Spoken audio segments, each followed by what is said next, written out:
2023માં લેવાયેલ પરીક્ષા યુપીએસસીનું રિઝલ્ટ મંગળવારે જાહેર થયું હતું, જેમાં ગુજરાતના 25 વિદ્યાર્થીઓ આ કઠિન પરીક્ષામાં પાસ થયા હોવાનું પણ જાહેર થયું હતું। આ 25 પૈકી એક વિદ્યાર્થી જામનગર ખાતે જીએસટી ઇન્સ્પેક્ટર તરીકે નોકરી કરતા હોવાનું જાણવા મળ્યું હતું, જેના સંદર્ભમાં પ્રદર્શન ગ્રાઉન્ડની બાજુમાં આવેલ સરકારી વસાહતમાં આ વિદ્યાર્થી રહેતા હોવાનું જાણવા મળ્યું હતું, જેના ભાગરૂપે આજે યુપીએસસી પરીક્ષા પાસ કરનાર આકાશ ચાવડાની તેમના નિવાસ સ્થાને જીટીપીએલ જામનગર ન્યૂઝના મેનેજિંગ એડિટર જયેશભાઈ રૂપારેલિયાએ મુલાકાત લીધી હતી। આ મુલાકાત દરમિયાન આકાશ ચાવડાએ જણાવ્યું હતું કે તેઓ છેલ્લા 6 વર્ષથી યુપીએસસી પરીક્ષા પાસ કરવાની તૈયારી કરતા હતા। આ ત્રીજી વખતના પ્રયત્ને તેઓએ યુપીએસસી પરીક્ષા 1007ના રેન્ક સાથે પાસ કરી છે। આકાશ ચાવડાએ મિકેનિકલ એન્જિનિયરિંગ બરોડાની કોલેજમાં પાસ કર્યું છે। યુનિયન પબ્લિક સર્વિસ કમિશનને યુપીએસસીના ટૂંકા નામે લોકો ઓળખે છે। આકાશ ચાવડાએ વધુમાં જણાવ્યું હતું કે ગ્રેજ્યુએશન કરેલ કોઈ પણ વિદ્યાર્થી યુપીએસસીની પરીક્ષા આપી શકે છે। યુપીએસસીની તૈયારી કરવા માટે આકાશ ચાવડાએ કોઈ પ્રકારનું કોચિંગ લીધું ન હતું, કારણ કે કોચિંગ ફી ભરવાની આર્થિક સદ્ધરતા ન હતી, માટે ઘરે જ યુપીએસસીની તૈયારી કરી આ પરીક્ષા પાસ કરી છે। હવે આકાશ ચાવડાને કેન્દ્ર શાસિત રાજ્યમાં ડીવાયએસપી તરીકેની સરકારી નોકરી મળે તેવા સંકેત મળે છે તેવું આકાશ ચાવડાએ જણાવ્યું હતું। આકાશ ચાવડાની પરિવારની વાત કરીએ તો તેમના પિતા પ્રફુલભાઈ ચાવડા કડિયાકામ તરીકેનું કામ કરતા હતા। તેમનો નાનો ભાઈ ધોરણ 12માં અભ્યાસ કરે છે। તેમની એક નાની બહેન છે, તે માત્ર 6 થી 7 વર્ષની છે। આકાશ ચાવડાનો પરિવાર આર્થિક રીતે ખૂબ જ નબળું છે, જેને કારણે આકાશ ચાવડાએ ધોરણ 1 થી 10નો અભ્યાસ હોસ્ટેલમાં રહીને જૂનાગઢની રૂપાઈતન અને મિનરાજ સ્કૂલમાં કર્યો છે, તેમજ ધોરણ 11-12 સાયન્સ ગીર સોમનાથ જિલ્લામાં આકોલવાડી ગામ ખાતે આવેલ તપોવન શૈક્ષણિક સંકુલમાં કર્યો છે। જેને ઉડવું છે તેને ગગન મળી રહે છે ની કહેવતને આકાશ ચાવડાએ સાર્થક કરી છે। જીટીપીએલ જામનગર ન્યૂઝના મેનેજિંગ એડિટર જયેશભાઈ રૂપારેલિયાએ આકાશ ચાવડાને યુપીએસસી પરીક્ષાની તૈયારી અંગે ઘણી જ પ્રશ્નોત્તરી કરી હતી, જેના મુખ્ય અંશો અત્રે પ્રસ્તુત છે। જીટીપીએલ જામનગર ન્યૂઝમાં તમામ દર્શકોનું સ્વાગત છે। આજે અમે લોકો આકાશ ચાવડા નામના વિદ્યાર્થીની ઘરે આવ્યા છે। આમ તો હજી વિદ્યાર્થીની જ લાઈફ કહેવાય।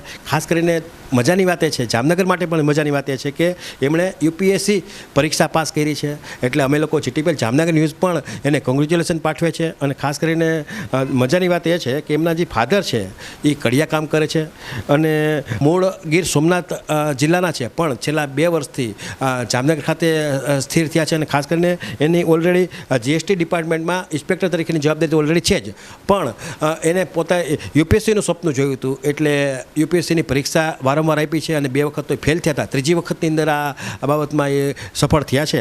તો આપણે આકાશ ચાવડા સાહેબને પૂછશું કે સાહેબ, જે પ્રમાણે તમે ખાસ કરીને ગુજરાતની અંદર 25 ઓલરેડી યુપીએસસી પરીક્ષામાં પહેલી જ વખત પાસ થયા છે બધા વિદ્યાર્થીઓ, એમાં તમે પણ બાજી મારી ગયા છો। યસ, ફોર્ચ્યુનેટલી 2023ની યુપીએસસી સિવિલ સર્વિસીસમાં મારો 1007મો ક્રમાંક હું ઉત્તીર્ણ થયો છું, અને ગુજરાત માટે એ ગૌરવની બાબત છે કે 25 જેટલા વિદ્યાર્થીઓ આ વખતે પાસ થયા છે, જે સૌથી મોટો નંબર છે, અને આશા છે કે ફ્યુચરમાં વધારે વધારે ગુજરાતીઓ યુપીએસસી પાસ કરશે। ખાસ કરીને સાહેબ, યુપીએસસી પરીક્ષાનું સપનું અથવા તો યુપીએસસી પરીક્ષા દેવાનો તમને વિચાર કેમ આવ્યો? હું જ્યારે કોલેજમાં હતો ત્યારે મને યુપીએસસી વિશે ખ્યાલ પડ્યો કે સિવિલ સર્વિસીસ પણ એક સારું કરિયર હોઈ શકે। એક મેજર એટ્રેક્ટિવ કરિયર મારા માટે એટલે હતું કારણ કે સિવિલ સર્વિસીસ એક એવું પ્લેટફોર્મ છે જે એક પર્સનલ ગ્રોથની સાથે સાથે તમે નેશન ડેવલપમેન્ટમાં પણ એક અહમ ભૂમિકા નિભાવી શકો છો। તો આ મારું પ્રાઇમરી મોટિવેશન હતું ને ત્યાંથી જ મેં યુપીએસસીની પ્રિપેરેશન સ્ટાર્ટ કરી। કઈ રીતે સાહેબ આપણે એન્ટ્રી મારવાની હોય ને કઈ રીતે તમે તમારી વાત કરીએ તો એમાં ટ્યુશન રાખવાના હોય, કોચિંગ કરવાનું હોય, તો એ બધી વ્યવસ્થા કેવી રીતે પૂરી? મેં કોલેજ બાદ ઘરે વાત કરી યુપીએસસી વિશે, અને ઘરેથી મને પૂરેપૂરું સમર્થન મળ્યું। મેં મારી પૂરેપૂરી પ્રિપેરેશન મારું જે ગામડું છે ત્યાંથી જ કરેલી છે, અને કોઈ પણ મેં કોચિંગ પણ જોઈન નથી કરી, પરંતુ જો કોચિંગ રાખવામાં આવે તો એનો પણ એક બેનિફિટ થઈ શકે, પરંતુ મારા કેસમાં અમારી એટલી આર્થિક સ્થિતિ પણ સારી ન હતી કે હું કોચિંગ જોઈન કરું, તો મેં સેલ્ફ પ્રિપેરેશનથી જ પ્રિપેરેશન કરેલી છે તૈયારી। અત્યારના જે વિદ્યાર્થીઓ છે એને યુપીએસસી કરવું હોય તો કેવી રીતે શરૂઆત કેવી રીતે કરવી પડે? એમાં શું ખાસ કરીને લાયકાત શું જોઈએ? એનું બેઝિક ક્વોલિફિકેશન તો તમે કોઈ બી ગ્રેજ્યુએશન કરેલું હોય તો તમે યુપીએસસી માટે એલિજિબલ છો, ઇરિસ્પેક્ટિવ ઓફ એની સ્ટ્રીમ। અને આની બેઝિક લાયકાતમાં તો બસ મિનિમમ ક્વોલિફિકેશનમાં ગ્રેજ્યુએશન જ છે, અને પ્રિપરેશનની વાત કરીએ તો જે બેઝિક બુક્સ છે જે આપણે આગળ વાત કરશું એના ઉપર આપણે મતલબ વાંચન કરવાનું હોય છે। તમે જ્યારે હું આવ્યો ત્યારે એવું પણ કીધું કે 2 વખત તમે ફેલ થયા છો અને એમાં ત્રીજી વખત તમે આમાં સફળ થયા છો। હા, મેં આ બહુ જ લાંબી જર્ની રહી. 2018 બાદ જ્યારે મેં પ્રિપેરેશન ચાલુ કરી ત્યારે 2019માં મેં પહેલો એટેમ્પ આપ્યો હતો. એમાં હું પ્રિલિમ્સમાં પાસ થયો હતો, પરંતુ મેઇન્સમાં હું ઉત્તીર્ણ નહોતો થઈ શક્યો. ત્યારબાદ મેં જીપીએસસી તરફ વધારે મારું ફોકસ કરેલું, કારણ કે મને રિયલાઇઝ થયું કે યુપીએસસી માટે મારે હજુ વધારે તપવું પડશે. ફોર્ચ્યુનેટલી હું જીપીએસસીમાં 2 વખત પાસ થયો, એક ટેક્સ ઇન્સ્પેક્ટરમાં અને રિસેન્ટલી અસિસ્ટન્ટ કમિશનર તરીકે પાસ થયો. અને ટેક્સ ઇન્સ્પેક્ટરમાં પાસ થયો પછી મને ફરીથી પાછી ઉર્જા આવી કે હું પાછો યુપીએસસી તરફ ફોકસ કરું. અને એ સમયે 2022માં મેં પાછો બીજો એટેમ્પ આપ્યો, જેમાં હું મેઇન્સમાં પાસ થયો, પરંતુ ફાઇનલ સ્ટેજમાં મારું સિલેક્શન નહોતું થઈ શક્યું. અને ફાઇનલી 2023માં થર્ડ એટેમ્પમાં હું પાસ થયો. ખાસ કરીને તમે યુપીએસસી ઓલરેડી પાસ થઈ ગઈ છે, હવેનું ભવિષ્ય શું છે અને આની અંદર શું લાભ મળે છે, અને ખાસ કરીને આ તો સરકારી નોકરીમાં જ તમને એન્ટ્રી મળતી હશે. યસ, આ જે સિવિલ સર્વિસીસ પ્લેટફોર્મ છે એ બહુ જ પ્રેસ્ટિજિયસ પ્લેટફોર્મ છે કે જેના થ્રુ તમે આપણા દેશના વિકાસમાં તમે બહુ જ અહમ ભૂમિકા નિભાવી શકો છો. તો અત્યારે તો સર્વિસ અલોકેશન થયું નથી, પરંતુ જ્યારે જે પણ સર્વિસ મળશે એ સર્વિસમાં હું મારો પૂરેપૂરો પ્રયાસ કરીશ કે જેમાં હું જે એમના જે રિક્વાયરમેન્ટ્સ છે એને હું ફૂલફિલ કરી શકું. ખાસ કરીને ગ્રેડની વાત આવે તો ક્લાસ 1 ગ્રેડ જ ગણાતો હશે આ યુપીએસસી પરીક્ષા પાસ કર્યા પછી. યસ સર, જેટલી પણ સર્વિસીસ છે ક્લાસ 1 કક્ષાની જ હોય છે. તમને આમ ધારો કે આમ ઓફિસર તરીકેની વાત આવે તો તમને વધારે પડતો ઇન્ટરેસ્ટ કયા વિભાગમાં છે? મેં જ્યારે પ્રિપેરેશન ચાલુ કરી હતી ત્યારે તો મગજમાં એક જ સર્વિસ હતી, ઇન્ડિયન એડમિનિસ્ટ્રેટિવ સર્વિસ, કે જે હજી પણ છે. અને એના માટે હું ફરીથી યુપીએસસી આપીશ અને પ્રયાસ કરીશ કે એ જે મારી ડ્રીમ જોબ છે હું પ્રાપ્ત કરી શકું. કારણ કે એ એક જોબ એવી છે કે જ્યાં તમે વિવિધ વિભાગોમાં કામ કરવાની એક તમને ઓપોર્ચ્યુનિટી મળે છે. અને પર્સનલી હું શિક્ષા, સ્વાસ્થ્ય કે પર્યાવરણ કે રૂરલ ડેવલપમેન્ટની વાત હોય, આ જે બધા ક્ષેત્રો છે એમાં કામ કરવાની મારી વ્યક્તિગત ઈચ્છા છે, જે ઇન્ડિયન એડમિનિસ્ટ્રેટિવ સર્વિસમાં પૂરેપૂરો એનો સ્કોપ છે. ખાસ કરીને લોકો એવું માનતા હોય છે કે યુપીએસસીની પરીક્ષા પાસ કર્યા પછી એ વ્યક્તિ કલેક્ટર થઈ જાય છે. એ એક માન્યતા હોય છે, પરંતુ યુપીએસસી જનરલી 20થી 21 કમ્બાઇન્ડ એક્ઝામ જે અલગ અલગ સર્વિસીસ છે એની કોમ્પિટિટિવ એક્ઝામ લેતી હોય છે.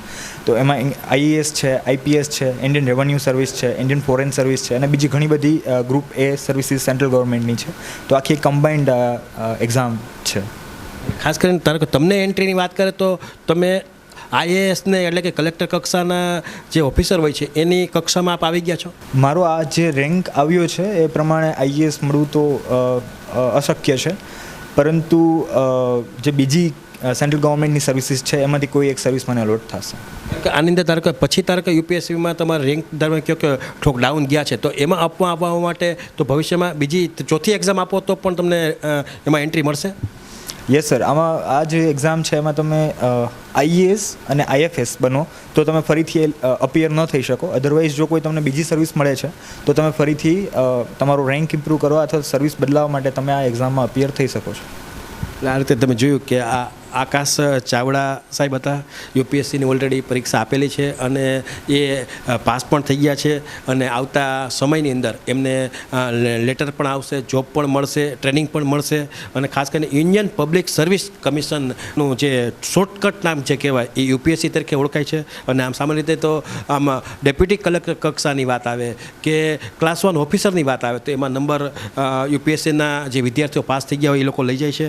અને ખાસ કરીને જે સામાન્ય પરિવારમાંથી એમના પ્રફુલભાઈ ચાવડા કે જે એમના ફાધર જે છે એ ગીર સોમનાથ જિલ્લામાં છે, અત્યારે તો નિવૃત્ત છે, પણ એકદમ સંઘર્ષવાળી જિંદગી છે, લોએસ્ટ પરિવાર છે, આર્થિક રીતે પણ લોએસ્ટ છે. એટલે ને આ રીતે કોઈ જાતની કોચિંગ કર્યા વગર આ રીતે યુપીએસસી પરીક્ષા પાસ કરી છે. ગુજરાતની વાત કરીએ તો ગુજરાતમાં ટોટલ હમણાં 2 દિવસ પહેલાં જે રિઝલ્ટ બહાર થયું એમાં લગભગ ગુજરાતના 25 વિદ્યાર્થીઓ આ બાબતની બાજી મારી છે. આ પ્રથમ વખત એવું જાણવા મળ્યું છે કે એકી સાથે 25 વિદ્યાર્થીઓ આ બાબતમાં નીકળી ગયા છે. પણ હવે વાત કરીએ તો હવે લોકો વિદ્યાર્થીઓ પણ જાગૃત થઈ ગયા છે, વિદ્યાર્થીઓ પોતાનું ટેલેન્ટ બતાવવા માટે આગળ વધી ગયા છે. એટલે આ સામાન્ય પરિવારમાંથી આવતો વિદ્યાર્થી આકાશ ચાવડા એ આવતા દિવસોમાં ક્લાસ 1 ઓફિસર તરીકેની દેશની સેવા કરશે અને ખાસ કરીને એનો એક દેશ પ્રત્યે દાસ પણ છે, દેશ વિકાસ કેમ કરવો એ પણ એમને અત્યારથી એ બાબતનો મુવમેન્ટ કરી લીધી છે. એટલે અમે લોકો આજે એમની વિઝિટમાં આવ્યા છે અને ખાસ કરીને જીટીપીએલ જામનગર ન્યૂઝના દર્શકો જે છે એમને આ બાબતનો નોલેજ મળે એટલે અમે લોકો આ બાબતની વધારે પડતી એમની સાથે પ્રશ્નોત્તરી પણ કરી છે.